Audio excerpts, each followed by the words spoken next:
Hello, everyone. If you're following the events in the US and in the world, you know shit is seriously getting more and more complicated. So, first of all, I'd like to express my condolences to the people of Minneapolis, Minnesota, who witnessed a horrific murder of an innocent civilian by an ICE agent today. If you guys want to see the details, Aaron Parnas had already posted a video on the subject. Adam Kinzinger posted on the subject. Definitely pop over to their Substacks and look. So that is happening. That is inside the U.S. While this is happening, U.S. is still embroiled in the war with Venezuela. And there's still no clear idea who's going to do what, when, how. Meanwhile, Ukraine's President Zelensky is seeking another meeting with Donald Trump because the topic of land security continues to come up, and it absolutely should. On top of all of this, as part of the operation in Venezuela, U.S. has seized an oil tanker that was sailing under Russian flag. So the tanker was breaking American sanctions and shipping Iranian oil. And of course, again, it was under Russian flags. There is a thing like Russia's invasion of Ukraine, which is subject to sanctions, and the ongoing operations pretty much across the world between Ukraine and the allies to track down and capture Russia's shadow fleet. And we talked about the shadow fleet in the past. So, on one hand, the White House says that the ship was deemed stateless because it was flying a false flag. So basically, it belonged to no one. But Russia says that they have been granted temporary permission to sail under the state flag of the Russian Federation on Christmas Eve. So Russia is obviously not happy about this. And if there ever was a time to drive a wedge between Putin and Trump, now might be a very good time to do so. Because as you also recall, Russia was yelling and screaming about U.S. strike against Venezuela. Another important thing happened, so now completely different area of the world. We knew there was another summit going on in Ukraine with U.S. participation. Witkoff and Kushner were going to be there.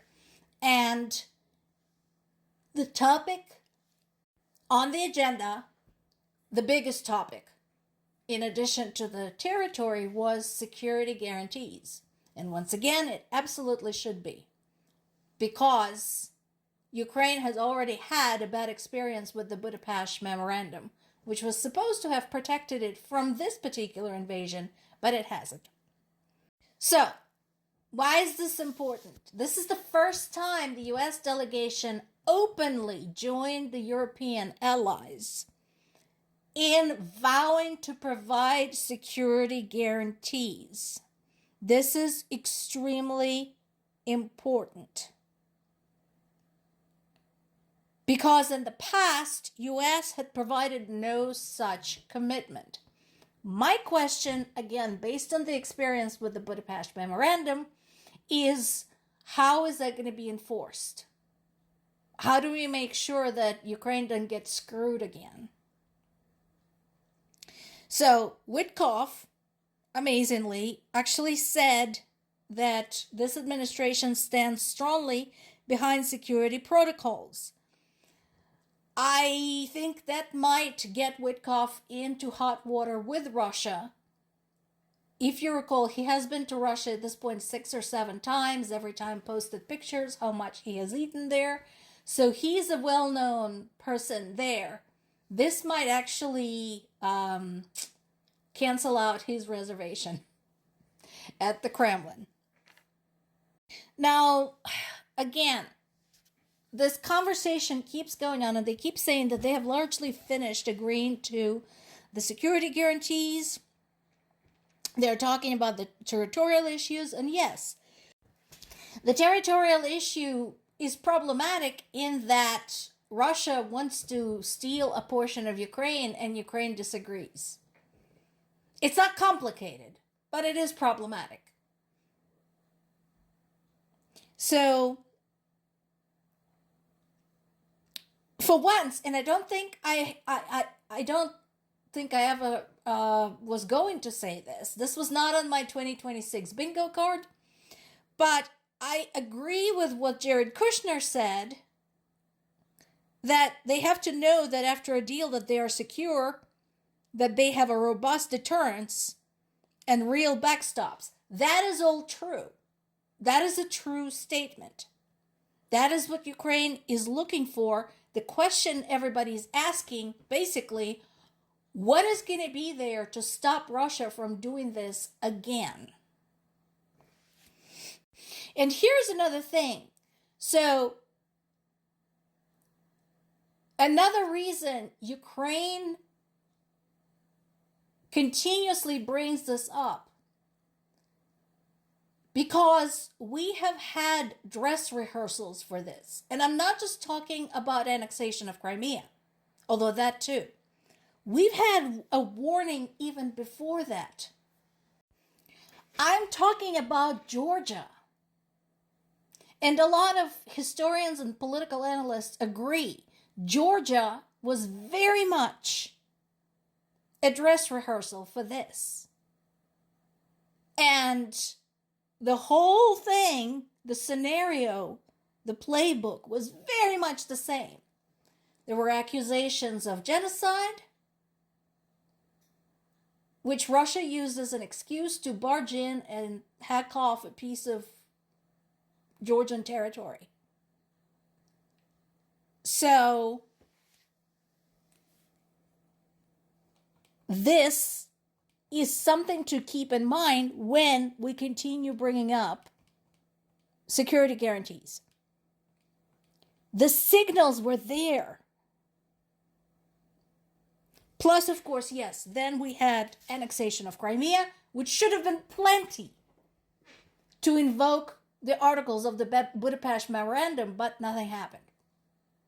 So, now, what else is going on? So, France and the United Kingdom said that they will be prepared to deploy troops in Ukraine in the aftermath of a peace deal, which is a good thing.